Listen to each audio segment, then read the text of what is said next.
У мэтах прафілактыкі распаўсюджвання каронавіруснай інфекцыі пасяджэнне праводзілася ў адсутнасць прадстаўнікоў палітычных партый, грамадскіх аб'яднанняў, працоўных калектываў, грамадзян, сродкаў масавай інфармацыі і іншых запрошаных асоб. Трансляцыя пасяджэння вялася на YouTube-канале брэсцкага аблвыканкама, а пазней была даступная на яго сайце.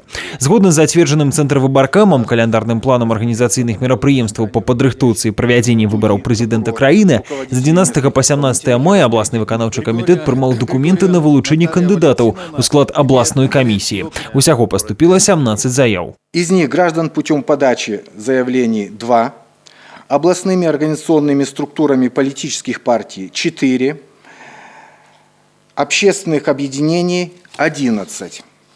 В этой связи, так как количество превысило максимальное количество, необходимое для численности комиссии 13, а подано было заявление 17, предлагаю образовать Брестскую областную комиссию по выборам президента Республики Беларусь в максимальном количестве в составе 13 человек. Пасяджэнне зацвердзіла максімальную колькасць. Склад камісіі вызначаўся шляхам адкрытага галасавання пасля прадстаўлення характарыстык на кожнага кандыдата. Адны з галоўных крытэрыяў – дзелавыя якасці кандыдатаў і іх вопыт работы ў выбарчых камісіях. У склад абласной выбарчай камісіі ўвайшлі прадстаўнікі 3 палітычных партый, 8 грамадскіх арганізацый. Нагадаем, выборы прэзідэнта Беларусі адбудуцца 9 жніўня.